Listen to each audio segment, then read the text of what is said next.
Hey, welcome back, everybody. It's time once again for Closing the Wealth Gap.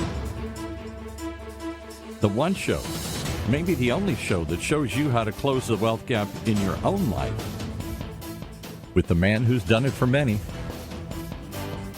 our wealth coach himself, Tyrone French. Hey, Tyrone.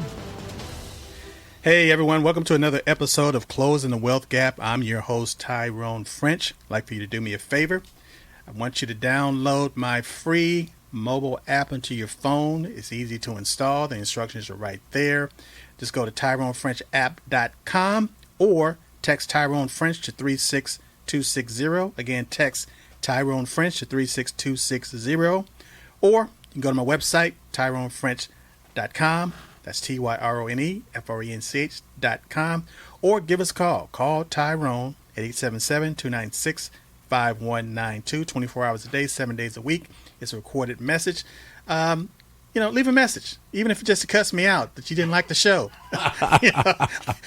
Leave us a message. Tyrone, I hate it. And I will respond to your phone call. Oh, wow. And that being said, we're going to get into this week, this topic this week with my good friend, Paul Roberts, and we're going to talk about how it's better to build than to tear down. How you doing, Paul? I'm doing fantastic. And this comes from your last show. If you haven't, go listen to the last show with your friend. Very inspirational show, Thomas L. White, who you served with in Guam, who also, while he's serving the country, is playing on the basketball team for the military, building morale, and goes all the way up to military basketball Hall of Fame. Yeah, and in that period of time, got to play with people like David Robinson. When we forget when David Robinson came out of the Navy, right? They decided he did have to go serve his time after the Naval Academy, and did so, and then played obviously. Hey, here's the thing. Here's the thing. A lot of people don't know about David Robinson. He was good enough to play in the Navy on the All NBA or the All Navy team. Yeah. Right. Well, Thomas White, you're saying, yeah, and David Robinson both. I'm being facetious, but yeah. I mean, that caliber of play in the military to keep the morale up for the troops. That's just a part of the military. People don't understand there are other things in the military. Like I know somebody was in the band or the orchestra, whatever it is, marching bands and orchestras stuff. They have other things there. They have radio stations, stuff and everything. They have other jobs you can do. So you're doing your regular job, and then you have this other thing because they do want to have entertainment. They do want to have morale boosters. They want to help recruitment. So they bring in people and let them do things other than their technical skill. Yeah, as a matter of fact, even aboard aircraft carriers. I mean, the ship is so large that basically they have their own television station. Yeah, right. Exactly. Yeah. That's what I've heard. Well, I thought this was very touching because in the troubled times that we live in, we seem to be in a tear-down mode. We're tearing down, people are trying to tear down parts of the federal government. We're tearing up alliances. We're tearing down our cities and at each other again here. We're tearing things up. We're in a tear-up mode here. And that seems always to me so much easier than what comes next. You're saying maybe it's easier to build than to just tear down. And this could be your own life. This could be your family. We instantly tear down relationships. We tear down jobs. We tear ourselves down. I can't do this. We seem to burn things down easily, but building is hard for us. You're saying it shouldn't be. Well, here's the thing. What I want people to understand is, and this is, it took me a long time to understand this myself, but I used to be on this thing about duality, hot, cold, winter, spring, up, down, good, bad, but it's all one cycle. It's all, hot and cold. There's still temperatures. You just have different degrees or different frequencies of that same temperature. So the same way that you're building or you're tearing down, there has to come a point where you're building up as well. It's just like looking at results. A lot of people will focus on the result, meaning that I want to make more money.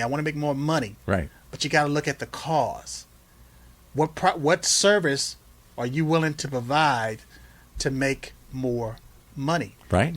So again, it's all a part of the same paradigm. It's all a part of the same structure. As the Chinese would say, yin and yang here. There's two sides of the coin here. But if you focus on one side, that's where you're going to stay. And that's what we do all the time. We focus on the negative.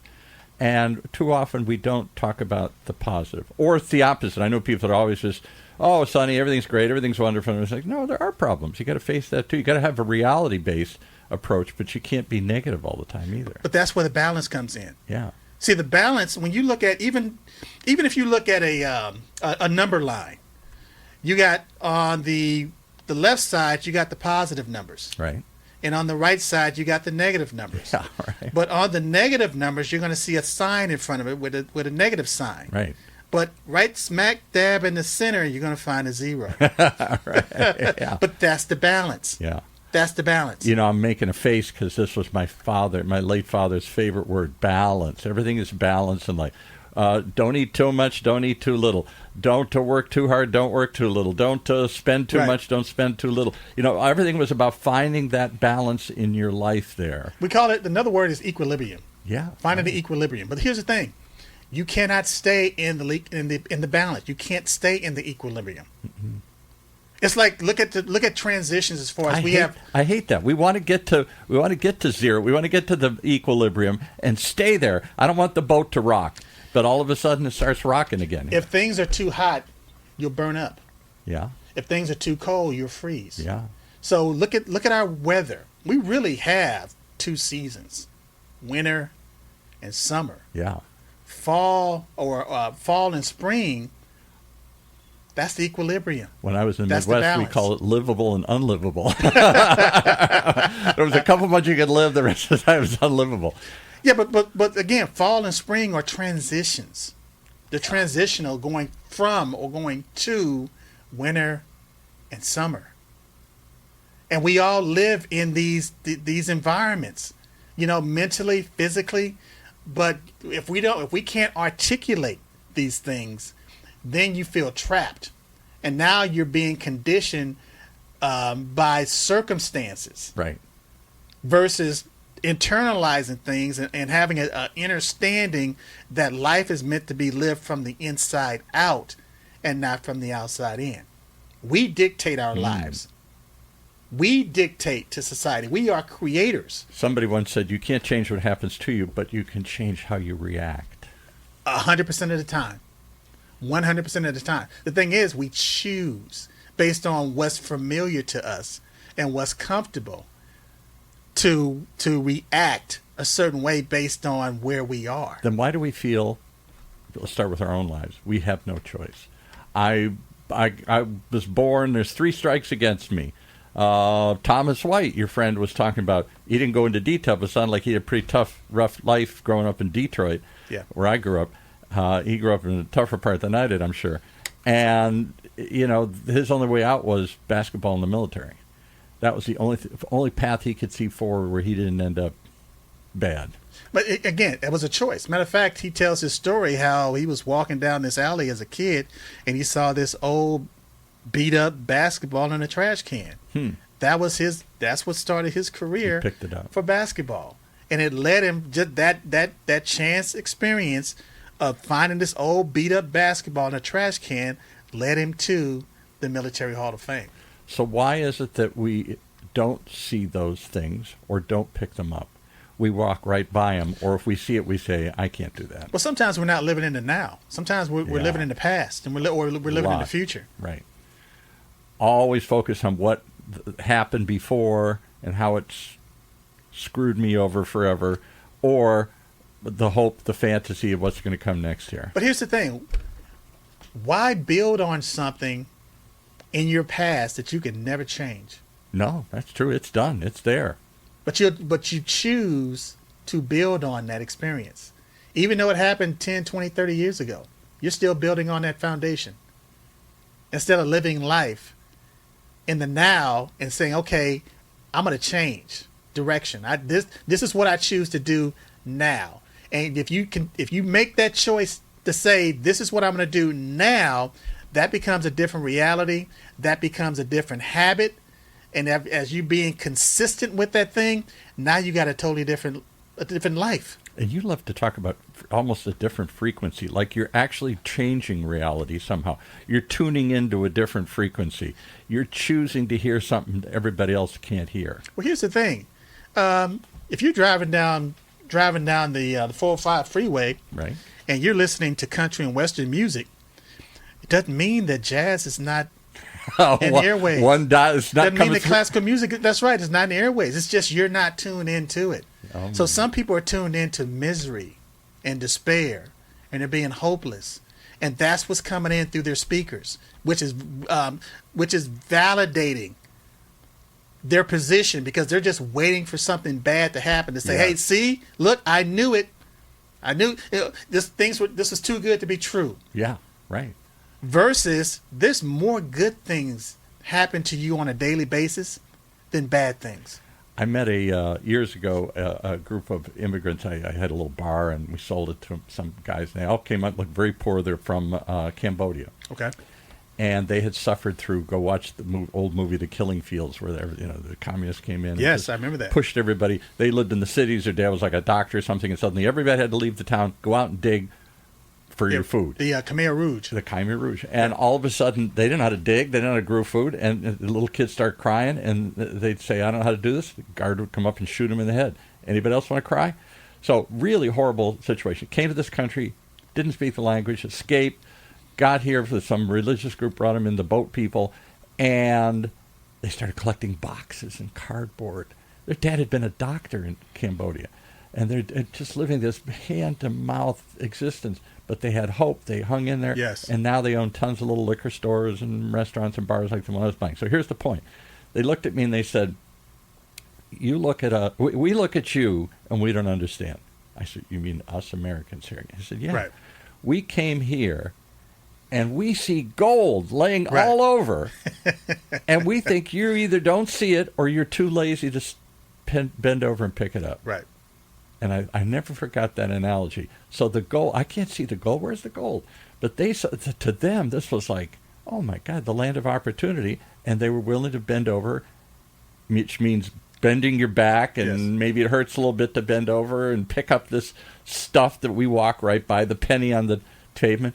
That's another one I always ask people. If you see a penny on the pavement, what would you lean over and pick up? A penny? I can't tell you how many ounces of silver that I have bought, that I've purchased over the years by looking down and seeing a penny or a nickel or Yeah, a dime or a quarter on the pavement. Right. Because I would take it and I put it in a jar. True story. I'm not making this up. It's ironic that you would even say that, Yeah. because again, I pick it up.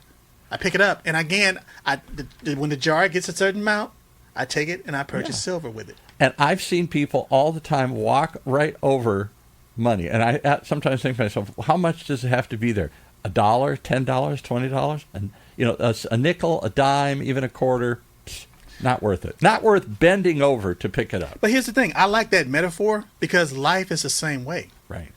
It's like, let's say you want to lose weight. Mm-hmm. You want to lose 20, 30, 40 pounds. Okay.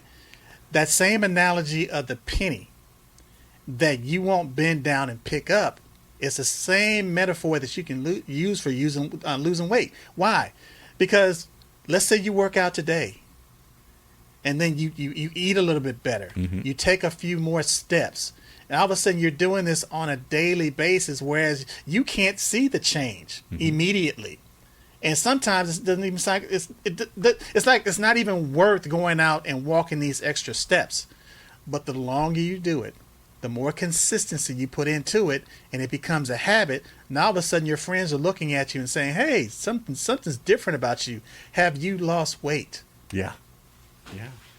We had another guest in here a while ago. You're making me think of a guy very famous in Orange County here, really colorful character, Wing Lam. Wing Lam started Yahoo Fish Taco, he and his brother and his family. And his parents had a Chinese restaurant, I think, on the peninsula or Balboa, or someplace in Newport or whatever. Okay. A small one, not a big restaurant. So they had some background. And he and his buddies were surfers, and they saw people eating fish tacos in surf places, so they started as kind of a gag. And then one turned to two, and then suddenly they got hundreds of them. It's a multi-million-dollar corporation. Here's his point. To the day they died, he said his parents would still stop, and because they were poor immigrants had come over, Right. they would pick up a bottle if they saw it, plastic bottle. And he was like, "Dad, you're embarrassing me. I got lots of money. Just leave the frickin' bottle on the thing there." And he'd look at him shocked like, why? Because here's the thing. I like the way you said that, Because the thing that got you there is the thing that you need to continue to do. Yes, that's what Yes. the Father's looking at him like. Right. Exactly. Yeah, I haven't changed. I haven't changed. We got more money in the bank, but I haven't changed. But again, people assume or they think that once they get to a certain level, they got to stop doing what created their success. That's a good point, too, right? Exactly. I'll tell you a story. This guy had this old truck, beat up truck, and he had his high school sweetheart. And they would drive down to the levee and, sit there, and he'd have his arm around her, and they'd just sit there for a while, and they would just talk. Right. They love, just something that they did. Right. Well, high school sweetheart, fast forward, they end up getting married. And over the years, they continue to go down to the levee. But as the marriage went from 10 years, 20 years, 30 years, when they first started going, she was right under his arm. Mm-hmm. But as the years went by, they would go to the levee, and she's on her side of the truck, Yeah, and he's right. on his side of the truck. Exactly. So one day, as they were driving to the levee, and she had her arm on the door, she was reminiscing about when they first met as high school sweethearts. And she said, honey, it would be nice if we could go back to where things used to be, where we would drive down to the levee and have a great time. And he looked over at his wife and said, well, honey, I haven't moved. Because he's driving the truck. Yeah, right. But over the years, she went closer and closer and closer to the door. Yeah. And he had to remind her, I didn't move. Wow. We're all live life like that. And all of those stories, will we see the opportunity and seize it? Will we stop doing what we did when we're successful? Will we be caught up in the old and not look at the new? All of these things are about building and about holding on to something and then building upon it. Talk about But here's that. the thing, though. What I want to interject is people get so caught up on goals and being goal-oriented. Right. Well, a goal is, you need to know where you want to go. But once you've established where you want to go, you need to have a system in place that's going to get you there. Yeah, right. And that's where people miss it. They don't have a system in place that's going to get them to their goal. Because once with the right system, and matter of fact, I talk about this. I have information posted at my website, TyroneFrench.com. With the right system, you don't have to worry about the system. The system will take care of itself. It's maintained. Its function, its purpose is to drive you through from point A to point B to point C. You're saying the word drive, so is this like a road to get there? Well, look at a vehicle. When you're talking about financial investments, A financial vehicle. Right? It's a financial vehicle. So a vehicle. We got to get you going to the mic there. You're getting excited and going away from the Yeah, mic. it's a vehicle. So same thing with your car. Right. Let's say if you want to. We're in Orange County right now. Or we're in Irvine right now. But let's say if you wanted to go to L.A. How are you going to get to L.A.? That question is answered based on how fast you want to get there. Right. Or just like, let's say if you want to go to New York. And that's the goal. The goal is to get to New York. But how fast do you want to get there based on the vehicle? And imagine 100 years ago, there was no path to get there. So you had to figure out, you had to make your own path. You had to cut your own path. Now, the systems are in place. You just have to use them. But here's my point. Depending on asking that question, how fast do I want to get there based on time? Let's say if you're in California, you need to get to New York, and there is you got a business meeting or a funeral or something, and you got to get there overnight. Mm-hmm. Well, guess what? Now you know you can't drive. No. Can't take a car, a bus. So what is your option? A plane. Right. So now based on the plane, what carrier do you want to use? How many stops you want to make? How much money you want to spend? You want to go nonstop, or how many stops you want to make during the trip? How much do you want to pay based on resources? So again, when you ask yourself the right questions based on, you have a goal, but from that goal, now you're looking at systems. I see people all the time who tell me they have a goal, a dream, but they don't have any realistic way of making it happen. I want to be rich. I want to own a home. I want a better job. I want this. Whatever I want, I dream about it. I fantasize about it. I say, well, what steps are you taking? What, again, path are you moving forward in that direction? You got to have you figured out the steps it takes? I got to do this to this to this to this, and then I get there. And they go, no, I just want to get there. But in a capitalistic society, we're conditioned to want to be rich. Yeah, well, wealthy. It's in our face all the time. Yeah, so the goal is to make more money. I want to make more money. Right. But what are you going to do in order to make that money? And so you begin to look around and see other people having the things that you wish you had, right, which is the car, the house, the lifestyle, dressing a certain way, taking vacations. Right. And you start thinking, I wish I had more money so I could do those things. No. What you want is the same system that this person has that produced or manifests those things. Because you're looking at the manifestation. But right, what you're not doing, you're not looking at what caused it. Right. And that's the disconnect between society based on looking at the effect and not the cause. So again, that goes back to tearing down instead of building up. Because the goal is the tearing down because it took certain assets and resources in order to make that thing happen. What system am I building up to get to that point? And I get that tearing down sometimes is useful. I got to tear down my old paradigm, my old way of thinking.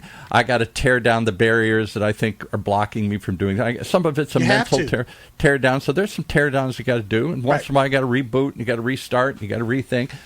But if you do it without a plan in place, what comes next? Pain. Nothing comes next. It's just pain. Yeah. It's just pain. Pain with no momentum. Pain that has no direction, no drive. I always thought, and again, maybe this is what we're watching in L.A. here, riots again here. And it's like, oh my God, that always shocks people and scares people. And I get the impulse. I'm just mad. I'm going to burn something. I'm going to break something. I'm going to throw something. But without a plan in place, it's just like throwing a tantrum. It doesn't produce anything. That to me, that wasn't a riot. It was, like you said, it was people acting out. Right. It was a crowd. The mob made some bad decisions, and all of a sudden, based on you being a part of that crowd mentality or psychology, you get caught up. You get caught up in it. But the minute things started to dissipate, it went back to not just looking at as far as civil unrest, but people began to exercise their Constitution, First Amendment rights. And that seemed to be more productive because now they're trying to make a point to change something, not just act out. Exactly. And here's the thing, though. Man, I'm an American. I served in the military twice, two different. I love this country, and I love what that flag represents. Mm-hmm. My only suggestion is that if we're Americans and this is a land of opportunity. This is a land that has blessed me and my family beyond measure, and with no ceiling. No ceiling. No ceiling. As a protester, if I'm out in the street, I have an American flag. I agree. Because again, what I'm protesting against, you're protesting for. I'm protesting for. Right. So here's the thing. If I'm protesting for as a veteran and I have my American flag with me, do you know what kind of optic that will generate to have the National Guard or the police or the Marines attacking me for exercising my First Amendment constitutional right to assemble peacefully? As opposed to I'm masked up and I've got a tear gas I'm throwing and I look like an angry, scary other, that needs to be stopped, as opposed to I'm your brother. Because here's the thing, we're all foreigners. Yeah, well, other than the teeny tiny little piece of Native Americans that we're here to begin with, we all came from somewhere. But the only reason we have that teeny tiny sub-segment is because they were killed. They were killed. They were killed and driven off their own land. It was a genocide. Right. So again, everybody that came to this country that's here now came from someplace else. Yeah. Again, unless you were native to this land, and it's not very many of them. No. So we need to learn how to coexist with one another. And I thought that's what made America great, is that we put that Statue of Liberty doesn't say, give me your rich, give me your few, give me your privilege. This is give me your tired masses yearning to be free. Give me the bottom of the barrel. Give me what everybody else doesn't want, and let's see if we can make something out of here. You know what that says to me? Give me somebody that's hungry. Yeah. Right. I mean, I'm not talking about a physical hungry where you didn't a desire, a desire with a burning desire Right. to want to succeed, and that's what immigrants brought to this country, and still do to this day. do to this day. Yeah, this day. Story I shared. They came with nothing, and the classic American story came with nothing, and were willing to do everything to get it. Here's the thing: I don't see anybody as illegal. Now you may be undocumented. Right. And maybe you came in to get some type of asylum or something like that. But again, there's a process that you go through. Right. But here's the thing, based on the unfairness that I see.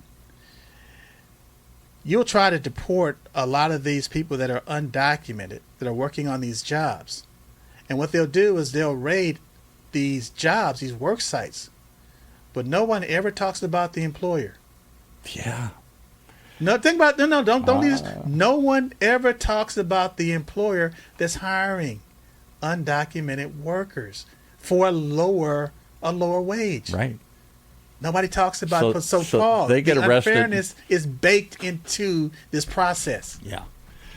I totally agree with that, and I we could go into politics. I know you don't want to go into that, but I think we share similar views here. I say what's wrong with this country isn't that we're a collection of people. That's what's right with this country. That's what's right with it. But again, diversity is becoming a bad word. Oh, they're taking down every image of diversity they can, to any suggestion of it. Black people, brown people, green people, purple people, gay people, anything that symbolize that we're not just one, we're many colors, we're many fabrics, we're many people all together under a shared idea. But here's the thing. It's a distraction. And that's what you say. And I just want people to understand, that's a distraction. Right. As long as you understand based on you got a desire, you got a plan, you got a vehicle, you got a goal. Stick to the plan. Don't get thrown off based on what you see externally. Don't let all this stuff stop you from doing and being the person that you're here to do and to be. Right. Don't do it. Stay focused. And many times I feel like why all of a sudden, I'm not a big fan of the current president. Everybody knows that. I'll just disclaim that up front here.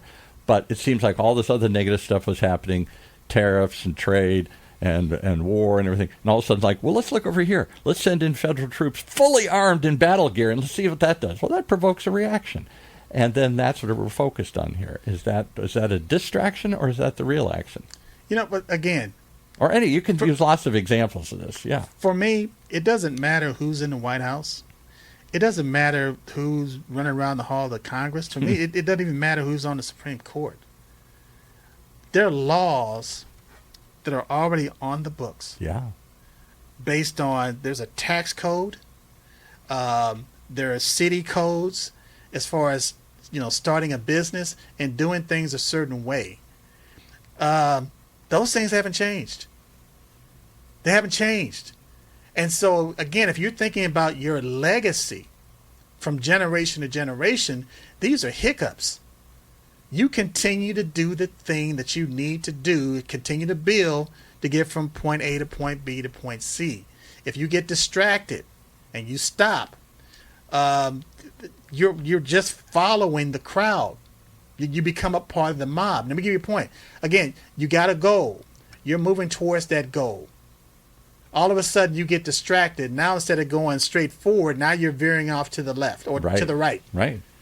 And all of a sudden, something else will pop up. You veer off to the right again. Now you're a 45-degree angle from your goal. You veer off again. You keep veering off to now you're 90 degrees. Now you're 180. Now you're going backwards. Yeah. Right. Yeah. So you have a choice whether or not you want to stay on your same heading to do the things that you need to do to push your family, your community to that next level. We only have so much time to do it. Can you still build if everybody's tearing down? Absolutely. It's one of the best times to build. You've always talked about that. Like you say, you just smile and you say, okay, like, there's a recession coming or there's this and something. And sometimes you say, there are people out there just licking their chops saying, I'm ready for this. That's the clearance sale. That's when the clearance sale. That's when the clearance sale's coming. People look at inflation. They talk about how bad inflation is. Well, for who? Because if prices are going up and I'm selling those things where prices are going up, I'm making more money. Yeah. You got more assets, they're worth more. And again, overnight. But here's the other thing. If you just look at the housing market. Right. And the people look at property values, and the property values are going up, and you would assume that that's a good thing. It's a good thing if you can afford it. And let me tell you why. You back in the 70s, you bought this house, and this house was worth $30,000. Right. Fast forward today, 2025, the house is worth $700,000, $800,000. Right. What's happening is that people cannot afford their property taxes.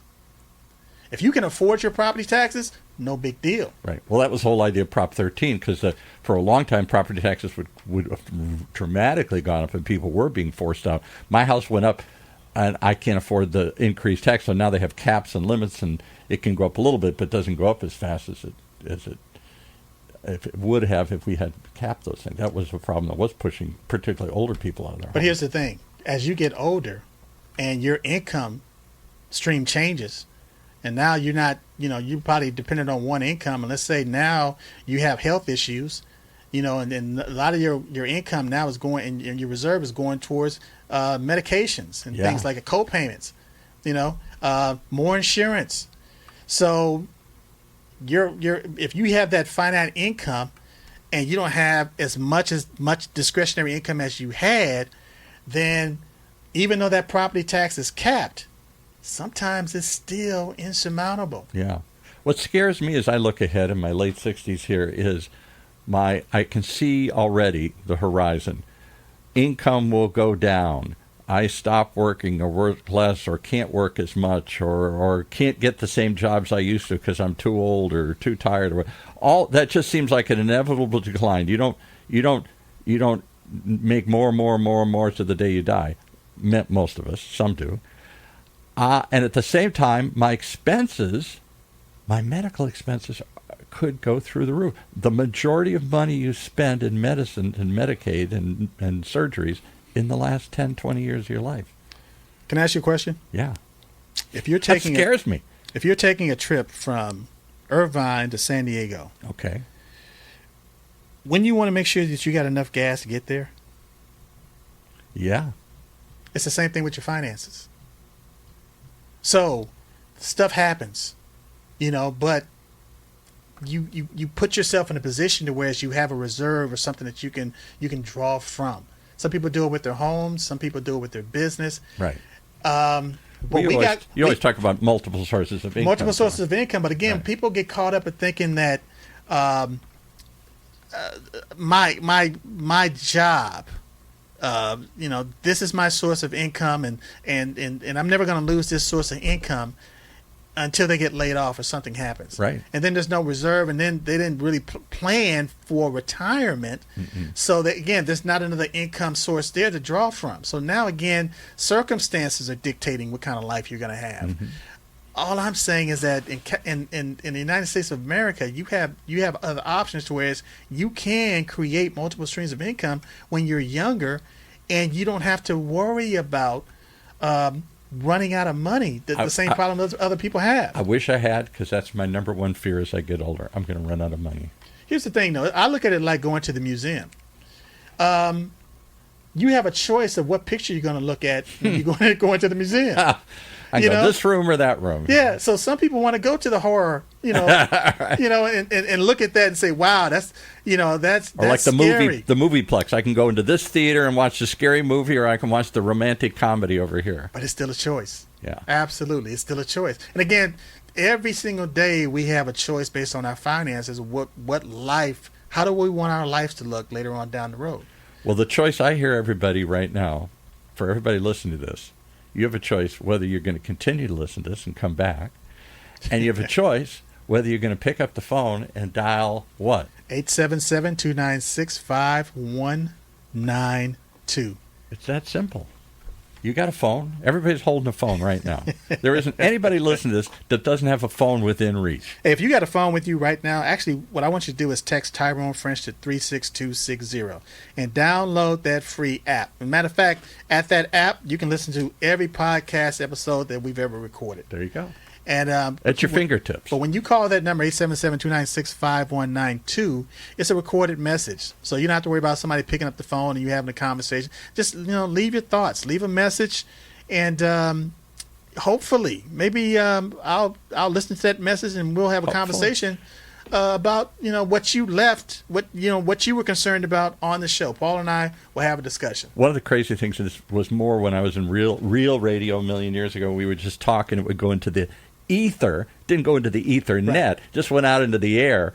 And many times you're like, is anybody out there? It's nice to get some feedback. It is. Especially even if it's negative. Even if it's negative, somebody's listening. We're touching a chord. We're reaching somebody here. So often we're like, we all look at each other. We can look at numbers, we can see stats, and we can see statistics, but are we really touching anybody out there? It would be nice to know. We're not giving out financial advice or psychological advice. This show is for entertainment and educational purposes only. But again, what we're going to do is make you think. Yeah, right. Hopefully make you look at your situation and say, how can I do this better? And if you know that you can't do it by yourself, if you know you need help, you have a resource that you can reach out to. And what's that number again? 877-296-5192. There is a resource. Yes, a resource. And again, if you don't must be an expensive resource. If you don't want to call, can't be free. Just, go to the website. go to TyroneFrench.com. Free. A free app. Free mobile app. Free. Well, I love that you come in here and freely give these ideas to all of us here. It makes me think. I wish I had thought of these things earlier, and I still wish I would act on them more. I tend to get buried under my own beliefs that I'm too old, it's too late, I can't, I won't, somebody else will. And it's that keeps me worried late at night. It'd be nice to let all that go. Well, again, I enjoy us having these conversations, but I guess, over the years, you've kind of settled down a little bit. I settled down. Things is not as gloomy as they used to look. No, I'm seeing a little more positive signs. I believe in a little more here, because it is. You are a product of what you believe. Well, again, I'm fortunate. I'm fortunate and blessed to live in the United States of America, where one day I decided that I wanted to change my life, and I had the opportunity to do it. And you know what's changed from that 45 years ago when I joined the military to today? What? Nothing. That optimism is still there. And I someday we're going to do a show, not this show. I want to know where that optimism comes from, because I've heard your backstory. We've all heard your backstory. It was a hard road to go. It was. You grew up in South Central LA. That immediately goes, wow. And you could have easily been bitter. You could have easily been caught up. You could have easily gone down the wrong road. You could have easily been negative. I attribute this to my mother, though. I have a praying mother. And I got to tell this story. One time I went to a friend of mine's house party. And I know we only got a few minutes, so I'm not going to get into all the details. But I went to the house party. My mother was like, she was, Tyrone, I don't feel led to let you go to this party tonight. Right. And my friend was going to the military. Matter of fact, I had two friends that were going to the military. They were going in under the buddy system. And I told her, Mom, I need to go to this party. I got to go, and I got to be there, Mom. I put up a fuss. Well, fast forward, we go to the party, and all of a sudden the house party gets shot up. And literally shot up. And Yikes. one of the guys, he couldn't go to the Marine Corps because he got shot. I'm sorry to laugh, but wow. But true, South Central LA, true story. So I go home, and my mother is up waiting for me when I get home. I open up the door, and I walk in, and there's blood. I'm covered in blood. Oh, man. Didn't get shot, but I'm covered in blood. Yeah. One side of my body. And my mother looked at me, and I told her, first thing I had to tell her, no, I'm fine, I'm okay. I told her what happened. But the first thing she said was, Lord, I thank you. Wow. Lord, I thank you. So there is something to having a praying mom. Yeah. Well, I pray that people listening out there will think of who's praying for them, and we're praying for you, and we hope that we pray you come back and continue the conversation, because I get the sense you really do care for these people. Well, here's the thing. I just want people to know that, I do care about people, and I care about their livelihood and them being the best version of themselves that they could possibly be, and that's what this show is about. It's just giving and helping people to reach their full potential. And again, I'm just going to sign off and say that I just want people out there to know that Tyrone French is closing the wealth gap. That's our show for this week. Closing the Wealth Gap. The one show, the only show that shows you how to take control of your financial future. Right here in Orange County's only community radio station, OCTalkRadio.net.